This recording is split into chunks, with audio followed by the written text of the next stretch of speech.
all over the place what cards you want to play.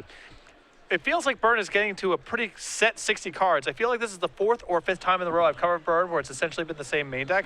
4 Guide, 4 Eidolon, 3 Lavamancer as a creature, 2 Vortex, 3 Searing Blaze, 4 Fire Blast, Ripple, Price, Chain, Lava Spike, Lightning Bolt, 20 lands. Especially the creature base of 4 Guide, 4 Eidolon, 3 Lavamancer with 2 Vortex and 3 Searing Blaze as the flex slot. It feels like this is becoming a bit of an industry standard. Here's a question. Do you like the list? I do. The list that I play is I am 4 Searing Blaze, 1 Vortex in the main, but otherwise the same. Now, one of my favorite things about Burn is that you let them know who you are on turn 1. Yeah. Turn 1 Lava Spike. All right, I know who you are, and I know what I need to do, which is not die. Gonna throw a little sand in your eye. That's right. Spike on turn 1 by Berryman. Gonna put Lossett down to 17. You saw Joe kind of acknowledge that, say, all right, It's gonna be like this. Yeah, pretty much. I've been here before. I hope I have the right hand to kind of acknowledge this. Now, of course, the thing that's really tough for Burn to beat, as you do know, and here's a Sensei's Divining Top, is topless counterbalance. It is really hard, and it's imperative for Logan to get all the 1-mana spells out of his hand as fast as possible, even if it means he's being kind of inefficient in some other regards. Sacrifice a Bloodstained Mire here. Gonna go search for a basic mountain. And we'll see what he wants to cast on this second turn of the game. Eidolon the Great Revel. Really, really good on turn 2 for this deck against pretty much the entire format. Now, this is the type of spot where if I had Eidolon and 2 bolts in my hand, almost every single time I would cast the Eidolon, but against a Divining Top on this opening against Joe, I would actually cast the 2 1-mana bolts because there's just too big of a risk getting locked out by counterbalance. You know what Joe's playing. And here is bolt number 1. And this, maybe gonna be bolt number 2. Yes, sir. I like this play. I really do. Me too. Don't gotta get fancy with your instance. Yeah. Yeah, of course you like it. Gonna spin top on the upkeep here, so no counterbalance on turn 2. We know that. So this is a matchup where if Joe establishes the lock, that's gonna be game over, over 19 times out of 20. Yep. But he has to find the lock really fast because he has a lot of tools in this deck that don't do a lot against Burn. Terminus. Terminus is not great. He's got a fair amount of creature removal. The creatures he has are not great. His counter spells are medium. Hey, that fetch land matters. That puts him into virtual 10, and he's got another Flood Strand in his hand. That's a virtual 9. If you add in the alternate casting cost for Force Will, you could say the set's already at 8. Yeah, I think the plan here is to pitch the Force of Will to the misdirection at some point, save a point of damage. That's especially attractive now with an Eidolon in play because if Logan has another burn spell at some point, you redirect it to the Eidolon, you get out of it, you don't take any damage. Joe still may have to Force of Will this. He may not be able to tolerate taking the 2 points of damage from playing Swords of Plowshares or whatever the case may be. But I think the way that Joe is doing this, he is hoping that Logan will play something that he can misdirect onto the Eidolon. Sure. Joe going to search for a basic plains, one of his revised plains that he's known for. Again, 5-0 with Miracles today. And he's his typical build. He does have that small red splash for Red Blast and Power Blast in the main deck. I have played against Joe once in this matchup. And how'd it go? He got me in 3 games. Killed me game 3 with a Baneslayer Angel. Ah, yes, this story. How did that taste? I actually said, come on, Joe, when he cast it. But what are you going to do? Yeah, he's got respect it and lose to it. Yeah, exactly. I'm not mad about it. Hey, if you're ready, more power to you. Yeah. Gonna spin that top end of turn here.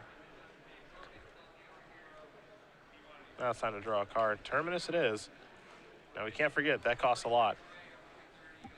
Yeah, it's not the casting cost of the Miracle, it's the casting cost of the text box. Yeah, the actual card, and it's 6 mana. So you saw Logan point at his Eidolon. That's not actually how it's going to work, my friend. Converted mana cost of the card is actually 6. Yep. This is like Force of Will is a 5-mana spell on the stack, even if you all cast it. It's the same It wouldn't concept. cost 0. Right. Yep. So Joe clears that out. He's going to play a Flooded Strand. Again, he's at 10. And that Eidolon, more than anything, was just kind of like a test spell, I think, from Logan. Just saying, hey, you got to deal with this thing. And if you don't, I get to get some good work done. If you do, that's cool. And Joe's setting up this game where he may be able to establish Jace, which, in my opinion, is one of the better ways to lock out Burn, is Jace plus Fate Sealing. Okay. You don't want to commit a creature to the table because of Searing Blaze. That's absolutely true. So Jace is a really stable way of winning the game. Basic Island draw. There it is. He can go to 9 with Misdirection in hand. That's a really solid place to be. Got to feel kind of comfy about that, right? Yeah, Force of Will in case Sulfuric Vortex is something that Logan tries to resolve. Misdirection will cover most of the other stuff. Joe going to go reaching for mana here. We might see a card like Vendilion Click. He does play 3 of that. He does have 1 in his hand. So here that is. I'm not, I'm not one to critique Joe very much. He's obviously an expert playing this deck. But I think I would have tried to stick Jace in that spot because Vendilion Click causes you to have to care about Searing Blaze. Yep. That's a card that Joe could ignore otherwise. And if it comes up, if it's in play, it can't be misdirected because there's 2 targets. So it eats up the Force of Will, and that's a pretty big cost to pay. Joe puts the Vortex in the bottom of the deck. Berryman did not have the 3rd land. His other 2 cards were Price of Progress. We're going to see a Rift Bolt go upstairs. See if this resolves.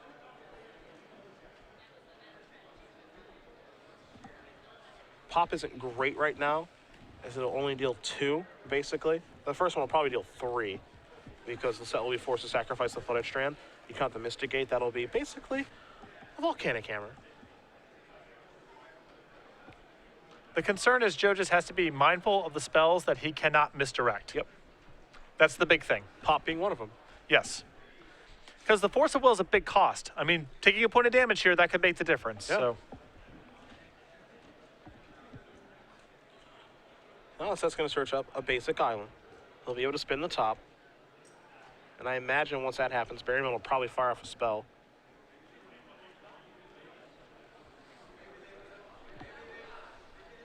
I do agree with you that playing the click is a touch risky.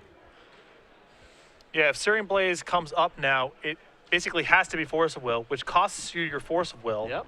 and a point of damage. Now, the upshot of getting the click into play is if nothing bad happens, he can now plow his own Vendilion Click to gain Get 3. that 3 life, yeah. That's a big deal. That undoes Burn Spell. I still feel like were I on the other side of the table, I'd be far more worried about Jace than Vendilion Click in that spot. Joe gonna bash for 3 past the turn. He has no interest in kind of tapping low for Jace. Here's Price of Progress. Joe says, I go to 4. He's going to try to hold on. Logan gonna draw a card. It's a mountain. You see a Wooded Foothills over there as well. He's gonna play the Foothills now. Pass the turn back. Joe knows about the other Price of Progress in hand. Doesn't know about the Mystery Mountain there, though. And he's gonna spin the top via Mystic Gate. Card he's always been a fan of. So put a couple cards back there. On tap, take a draw. It's time to bash for 3. Berryman's going to go down to 13. Click is a pretty fast clock. Oh, yeah, it adds up, for sure. Foothill's going to get sacrificed. Berryman going to take 1 more. Going to go down to 12. That's important, too. This is another small operations thing, but in this spot where you want to sack your fetch land because you're flooding out a little bit. I'm going to guess crack on the upkeep. Crack on the upkeep, so if you draw Searing Blaze, you've triggered landfall. You're learning the ropes with Burn. You've been around me long enough now. I spent 35 weeks a year with you. You know the tricks of the trade. Yeah. I had better know. If I don't, you'll chastise me. So. Where are you supposed to sack the fetch land? I'm sorry, I don't know. Second main I'm phase. sorry. I don't know. There's Pop. Might be time to cast Force of Will. Looks like he might get some info first. Maybe he just swords his guy. Yeah, I don't think he wants to have to fight with the plow at instant speed. I think he wants to cash in now. I was talking to Joe after round 3. He said, I'm 3-0 right now, but I've got 2 terrible matchups on the top tables for me. I'm like, what are you talking about? He's like, there are some people playing Cloud Post here. That is not a good matchup for Joe. He said, if you want to embarrass me on camera, you've got the deck to do so with. It's funny because no matter what deck you play in Legacy, there's always at least one person in the room who's got your number no matter what. For Joe, it's definitely the Cloud Post decks. I mean, he has nothing that matters, no clock, no wastelands, nothing. He said, there's nothing I can do. He said, it's like 95-5, and I'm not even exaggerating. So there's Pop. You saw the swords on the V-Click, so the damage plan's out the window for now. Spike ya. Uh-huh. Now Spike has 3 damage target. Player. Or opponent. I believe it is player. Let's take a look at Lava Spike. I think Bump the Knight. I think Bump the Knight's opponent. and Lava Spike is player, I believe. Because why would I Lava Spike myself? That would be foolish. Target player. Can't forget about the Arcane on there. Pulse of the Forge rebuys. Yeah, that's true. I've been there. I've been there with Pulse of the Forge. Target yourself. Oh, yeah. That card. That was a card. Snappy. It's a one-up in Joe's deck. He's gonna sword his own guy, I believe. He's trying to do kind of a bootleg life gain strategy at this point. He's at 4, so. Yeah, it's not pretty, but I like the way that Joe's playing this. I would have stuck the Jace, I think, a while ago, but I think Joe has his opening now. I think now's good. And he's got a feeling that Logan is on a pretty bad hand, and he's got blue card plus either Force of Will or Misdirection. So he's got to be feeling pretty comfy.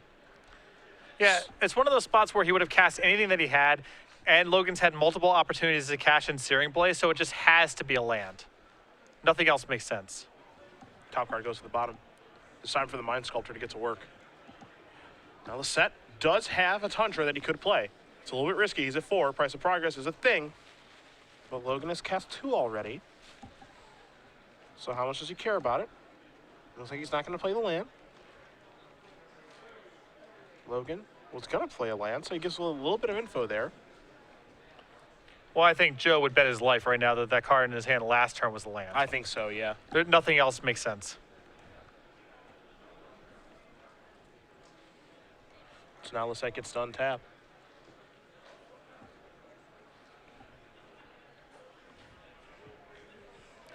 Now Joe may commit the 5th land to the table because he can hard cast either the Misdirection or Force of Will.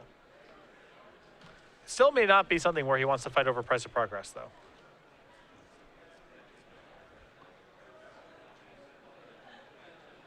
See him out in the draw. He's always got a basic mountain in his deck with the Red Elemental and Pyroblast package of his Miracle deck. Joe will make some subtle changes here and there every single week when he plays this deck. Sometimes he's got a Misdirection, sometimes he doesn't. Misdirection looking pretty smart here. And that mountain is a huge draw for Joe, too, because it allows him to put a 5th land on the table without playing further into Price of Progress. Which is here. Yeah. He could have played a Tundra. And he chose not to the last turn and chose not to this turn. It's almost like he's been here before. Yep. There's a V-Click in hand as well. There's also that Forcible. Does Joe want to go to 2?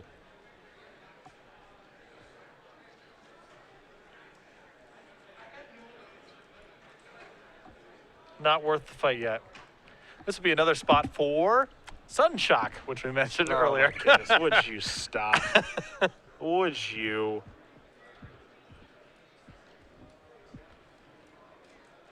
It does probably make for a good coverage moment. I'll give you that. The sudden shock slow roll Oh, yeah. could make for some fun. Oh. I've had my share. V-Click. See a Goblin Guy in the land. See what we want to do here with that. I like not casting the guide here. I think Logan correctly sniffed out that there's just no way that's doing anything. Yep. He needs to try to set up multiple spells, It's a smart play. especially with an active top. I mean, it gives Joe a fresh look at a land, which is another card deeper with the Divining Top. Yeah, so it's sure. not, the cost on Goblin Guide is not small right now. Yeah, I agree. I like that play.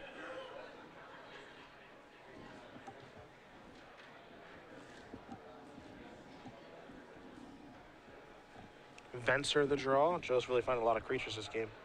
He's only got 5 in his deck. 3 clicks, a snap, and a Venser. It's going to go Fate Sealing here. Take a look. Looks like it may be a Goblin Guy. Joe's going to consult the grip again. Make sure he's happy with everything he sees. Fencer's pretty sweet here against Goblin Guide. Yeah.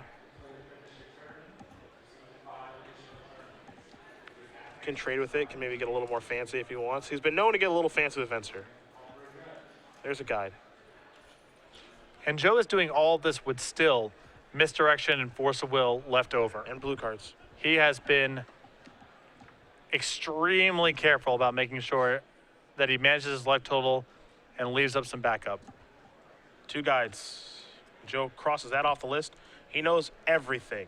Here we come. It's time for triggers. Joe's going to roll up the sleeves, maybe spin the top here. I found it's usually bad news when Joe rolls up the sleeves. Often. Yeah. It's time to do the dirty work. Someone's about to get worked. Yeah. I'm going to take that, thank you. Knew that was there.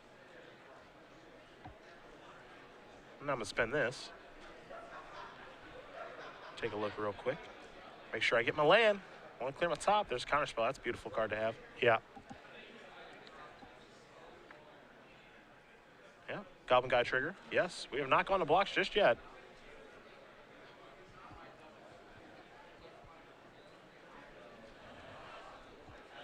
Joe wants to make sure there are no missteps here, of course. He is at a very precarious 2.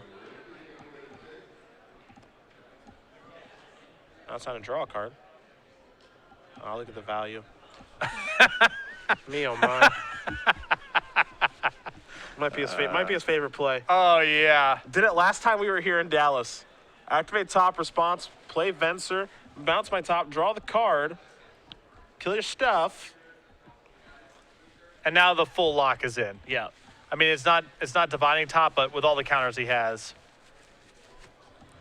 With Force, Jace, actual counterspell, might just be over. He can play a land.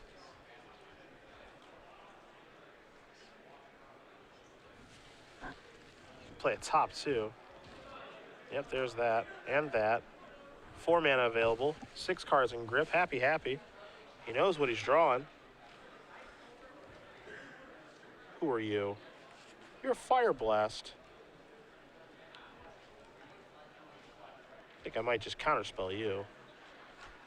Yep. It's too fun to misdirect it, but I guess Joe doesn't want to reveal that mystery. Yeah, a little bit. A little bit. Yeah, if he can save that for the next game, it's way better, right? Yeah. Because you have to imagine that Logan's not going to see that coming at all. In the abstract, you would maybe want to use misdirection there because you can't misdirect every spell in the burn deck. Yep. So there's an argument for keeping counterspell because that checks everything, but the information to be gained here is significant. And if Logan doesn't see misdirection coming, I mean, the times I've gotten misdirected, it has been ugly. It's bad every time. Oh, it's bad. The story is always very funny, but it's bad news to be on the receiving end of. There's Eidolon. Nope. Hardcast Force Will. It has that mode too. Spin that top. There's a Swords and a Brainstorm, among others. Joe will decide what he wants. There's also a Terminus in there. Gonna put those cards back. It's time to untap, take a draw. How about Jace the 13? Let's take a look. Who are you?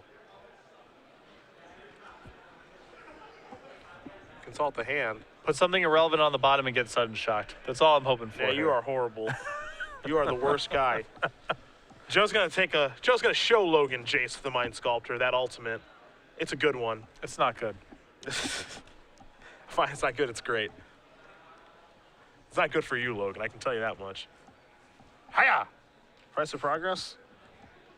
No, sir. Counterspell, concede the game. Joe Lossett does win game number 1 here over Logan Berryman. Boy, Miracles up a game, over a burn, expertly piloted by Joe Lossett. Like watching someone carve the Michelangelo. Yeah. Just perfect craftsmanship. I can't get enough of watching it. It's pretty easy for Joe. He's been here before. He'll be here again. Sitting at 5-0 up a game. Take a look at the sideboards. My burn friend over here, Patrick Sullivan's got Logan's. 2 Ensnaring Bridges, 3 Smash Smithereens, 2 Searing Bloods, 3 Vexing Shushers, 3 Relic of Progenitus, 2 Mindbreak Trap. 3 Vexing Shushers will be coming in for certain, probably replacing the 3 copies of Searing Blaze. And that is about it for sideboarding. It feels pretty straightforward over there. Rest of these cards are fine. I mean, Price of Progress is not ideal in the matchup. The floor for burn is you can always side out your worst cards for relics. Not ideal, but you can go ahead and cut bad cards for cantrips. I feel like Price of Progress crosses the threshold of being good enough where you don't cut it for relics. So it's just 3 Searing Blazes for the 3 Shushers. We got 2 Rest in Peace, 2 Flusterstorm, a Needle, Static Caster, a Grafdigger's Cage, Pyroblast, Red Blast, Wear Tear, Misdirection, Supreme Verdict, Entreat the Angels, Council's Judgment, and a Venser, Shaper Savant for Mr. Lossett. I love Flusterstorm, of course. That's a 2 of. Oh, man, you know, the thing is there's not a ton of cards for him to bring in here. He does have a Pyroblast and Red Blast to sideboard out. He has additional Misdirection, so that could be a beaten. You can make an argument for Wear Tear because it kills not only Sulfuric Vortex, but also Eidolon. Yeah, I think Wear Tear is good in this matchup. I think Council's Judgment is reasonable for the same reason. It's a touch expensive. Well, that's scary to me. The thing is, the way that the match gets stolen in games where Joe has a shot is Sulfuric Vortex. That's the card that allows Bird to win some pretty unwinnable games. So I would bring it in. It's not like it's a dead card if he doesn't have Vortex, and he just needs to protect himself from the worst of it. I wouldn't even be surprised to see the second Venser come in, because Venser also does good work against Vortex. Yeah, Venser seems pretty good. I mean, outside of the adorable interaction, of course, the Sensei's Divine Top, tapping to draw a card and then bouncing it, it does seem like it's pretty good in this matchup. Yep. It's a body. It can block, trade with Goblin Guides, maybe trade with Eidolon without dealing yourself damage when you cast it. A blue card to remove a Force of Will, and it's also a blue card to remove to Misdirection. An additional one of those is coming in too. So I could see that joining us. Yeah. I could. We'll see. Both players are... Man, Joe looks like he's happy with this configuration. Again, you have to imagine he's played against Burn quite a few times. Well, Joe plays quite a bit of Magic Online. He is a regular streamer, and Burn's a popular deck, and Magic Online is fraught with budget issues. I mean, that influences the metagame from Standard all the way up to Vintage. So I'm certain this is a matchup Joe has encountered numerous times, both in physical Magic and on Magic Online. Well, as most people know by now, on Sundays, we do Modern Premier IQs now. We have one today. Got about 150 players here doing that. Looks like they're in round 5 right now.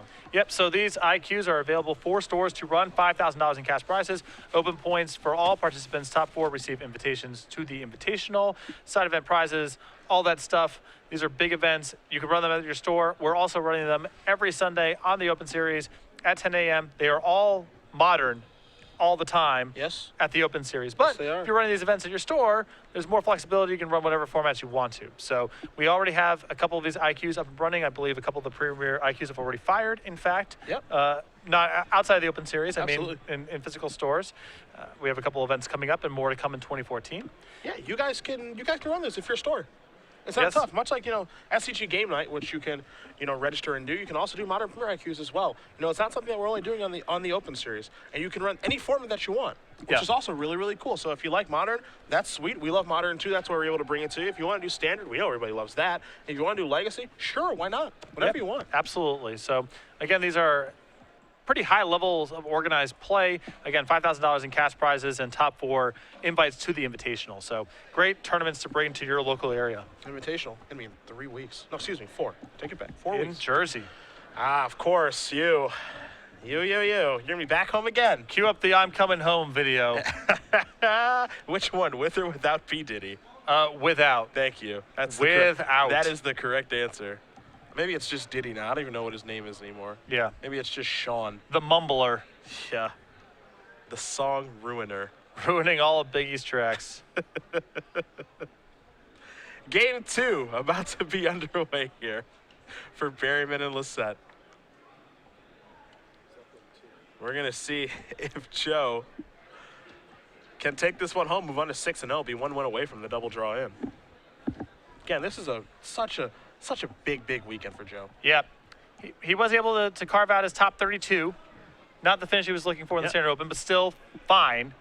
But this is his format. I'm going to tell you something. He's not going to go to Syracuse next week, and he's already said that. If Alex or Gerard wins, look, he's going to D.C. Yeah. I don't want to hear I'm not going. You're going. You can't fly to KC and to Dallas and then give up. You're going. You go to D.C., maybe you go to Somerset a week early, you hang out there, and then you go to the Invitational. He's going to D.C. if one of those guys spikes the tournament. I don't care what anybody says. It's time for a brainstorm. And it looks like Joe has the lock. He doesn't have it in play yet, of course, because he brainstormed this turn instead of playing a Divining Top, but he's got it ready to go. That's where he wants to be. Go 2-drop there from Berryman, you saw. Looks like he's a little land heavy. Burn wants to draw at most 4 lands. Yeah, that's 2 Fire Blasts. Yeah. My initial burn deck, when I built it for the first Grand Prix, I had 12 fetches, 8 mountains. I wasn't sure what the distribution should be. Sure. But I figured I want to cast all 4 Fire Blasts if that comes up in a game. So 8's the minimum. That's pretty smart. Pretty smart. That's just good deck building. That's exactly what that is. Here's the top. Gonna sacrifice the old wooded foothills here.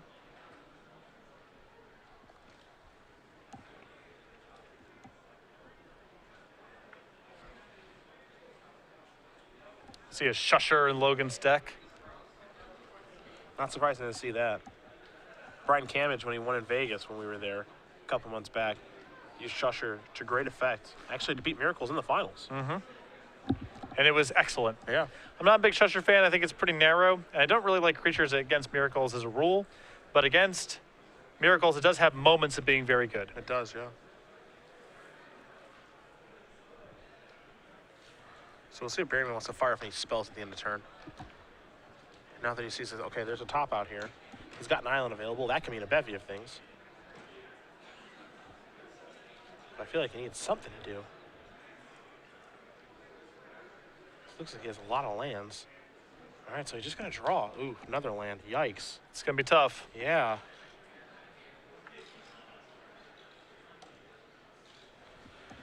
Is he going to try to windmill down the Vortex? The answer is yes. And this one's worth a Force of Will, I think. Yeah, he's going to spin top and maybe try to find a 3. But this is going to be Force of Will for sure. Yeah, well, sorry. If he finds a Wear Tear, he finds a Council's Judgment. And the other thing, too, here that he could find is maybe just a worse blue card to throw away to Force of Will. Yeah. But this is not resolving. The nice thing there is that spinning top is basically free. So what he's going to do is Force of Will that removing Brainstorm. Yes, removing Brainstorm sucks, but Sulfuric Vortex resolving is much worse. It's the only way Logan can win games where he floods out, or in games where Joe establishes the lock. Joe going to draw Brainstorm. And now it's time to deploy the other half of the combo. It's Counterbalance to go along with Sensei's Divining Top. And now the full fix is in. It's hard to win now. Well, Logan still has some Shushers in his deck, and that gives him some hope. Yep. Can't counter that. Shusher will make sure you can't counter the spells. But he is drawing pretty slim. A friendly goblin. Shh. Absolutely. Shh.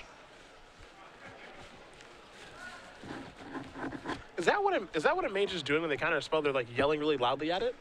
No, actually, it's odd because counter spells are often flavored as silencing someone. Yeah. So why are you shushing me? I don't quite understand. Here is a lava spike. I'm just saying, don't shush me, Patrick. That's all. Shh. No, don't shush me. Got a counterbalance trigger on the stack here, it looks like. See if Joe wants to actually draw the top, maybe cast a Brainstorm instead. Well, he's got to worry that this is a spot where Logan's trying to push through another vortex. Yep. And Joe does not currently have an answer. Gonna draw. Here's this. There's that. Is it Vortex? I think it's just Goblin Guide. It's gonna be a Suspended Rift Bolt. That's a 3-mana spell, but not the one we're looking for. Now here's a Price of Progress, just for 2. And Joe says, all right, I'll go to 14. I think I would have just opened on hard casting Rift Bolt that turn. Yeah? Yeah. I really hate suspending against an active counterbalance. And he didn't really do enough damage to warrant losing the Lava Spike there. Especially when he has Shushers in his deck. It's not hopeless. I mean, that it might get into play and you might be able to resolve those ones. Yeah, the game is ugly right now, but Shusher does give you an avenue to victory if you do draw it. There's a 3. Hello, V-Click. To reiterate, I dislike suspending against active top counterbalance. Draw a card. And there is it. Yep, and that's exactly what you said. Yeah, I mean, I think Logan could have identified a couple turns ago that this was the out to win the game, and that the whole game should have been playing around that. Now, we are being told that traditionally, Patrick, spells require magic words. So if you silence or shush a mage, it ruins, i.e. counters the spell. Okay, so that makes sense how Shusher and counter spells would kind of be flavored the same way. Yeah. Gotcha. The same thing can be said of the card silence.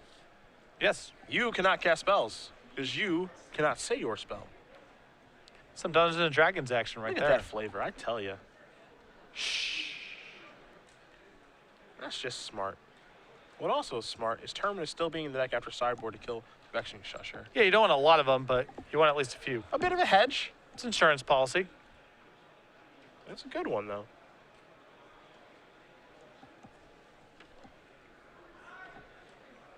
What about another Shusher? What do you think about that? Now Joe's got to think a little bit. And again, this is exactly what you talked about. Joe's going to take a look at the Goblin Shaman. It can't be countered, and of course you can pay a red mana to make sure the follow-up spells can't be countered either. So it works its way through counterbalance beautifully. Mm-hmm. And I think that Logan should have been playing to this card a little while ago.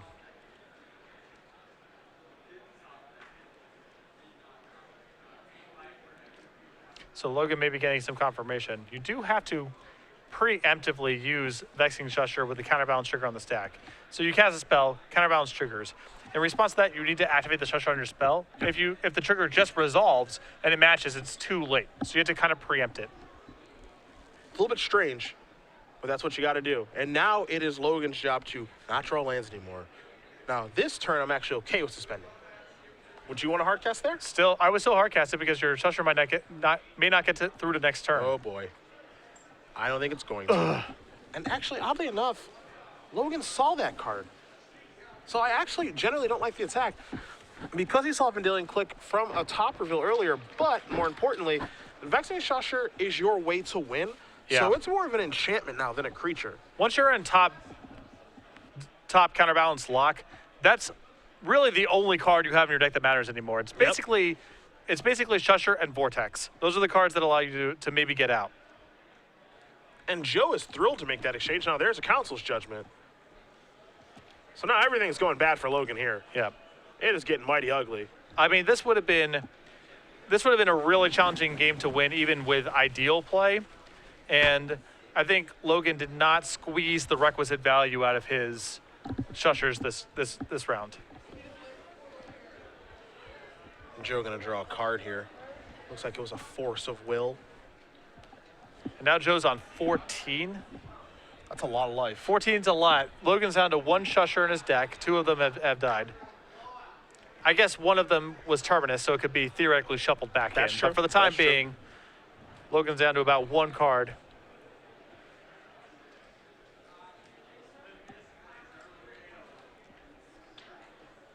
It's gonna get worse before it gets better. Oh, yeah. Joe's hand is pretty stocked at this point, too. Goblin Guide, Joe, and see, here's the thing. Joe can pick and choose now. A Goblin Guide, huh? Well, maybe I care, maybe I don't. The thing is, with one card in hand, there's almost no follow-up that Logan can have that really matters. So Joe can be pretty aggressive about just putting top back on top. Yep. There's some spots where, your burn opponent, they've got 6 cards in your hand, and sometimes you have to say, I have to let the one resolve here, because if I put the top on top, who knows what could be unleashed. Yep. But with one card in hand and Joe at 14, it's just, all right, this stuff just kind of resolves. Surprise progress. You see Joe with a misdirection, but you can't misdirect that. Symmetrical effect, no target. Joe might be perfectly fine with just taking 4. Yeah, he says, all right, I go to 10, that's fine. I don't want to use a counterspell on that card. Doesn't bother me all that much. Here's top. There's Flood Strand, be able to reshuffle the deck in case he doesn't like what he sees. And now essentially Joe is just waiting on Jace or some other way to just finish this one up. Just some way to win. He'll find one eventually. We saw Jace do it last time. It could be creatures, Vendilion Fencer, or Snapcaster. This is another thing I hadn't really considered, but I'm seeing it for the first time now. Okay. Having Eidolon in your deck is another good argument for sandbagging your one-costers against countertop. Okay. Because if you have Eidolon in play and then you cast a 1, you don't really care too much about them resetting the top on top, because they have to recast the top. It's Which 2 deals damage them each too. time. Okay. So with an Eidolon in play, you can still get some value out of your one-costers. I like it. A different angle. Yeah, I've not seen this interaction before, but I kind of just realized it for the first time. Your brain works in a special way, especially when it comes to those burn spells. Yeah. Speak of Eidolon. There it is. Might get a hardcast Force Will here. That card might just be annoying enough. And Joe's hand is so stacked, it's almost like, if you're not countering this, what are you waiting for? Right? Yeah. And I think ultimately, what warrants a counterspell there is it sort of turns on the one-cost spells in Logan's deck for the reasons that I mentioned. Recasting the Divining Top is a cost. Mountain is the draw. All Logan can do is pass now. Joe's going to draw a card with the top. It's a V-click. He wants to see exactly what he's working with. He sees 2 mountains, so he knows the coast is very clear. See if Joe wants to sacrifice Flooded Strand or not. Clear away the other top. He might have some interest in actually keeping that, though. He'll spin really quickly. Can use Caracas to do so because he knows that my V-click is not going to die. I think Joe may have found Venser, in which case Venser plus Caracas this far ahead. Ever heard of it? Get your land, pick it up. I don't even know if that's that good right now, but pick it up.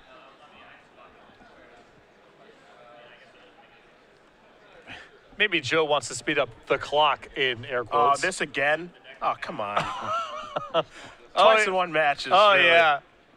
Whispers of the Muse with Yeah. buyback. Yeah. Look it up. Joe's getting it going.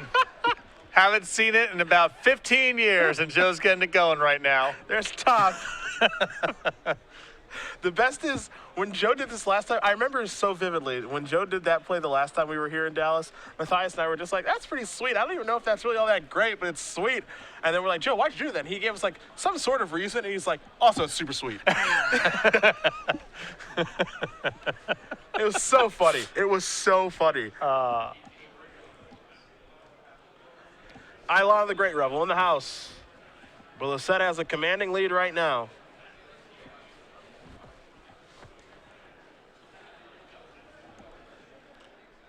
Joe has a myriad of ways of handling this. The easiest being just Caracas, Venser, put the Eidolon back and keep attacking. Yeah, he can figure out some way to get it done. Maybe spin with top. I don't know.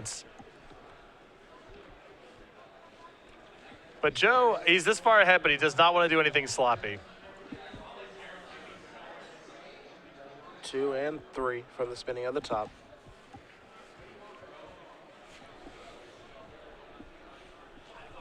You see Joe's having a grand old time right now. Knows he's pretty far ahead.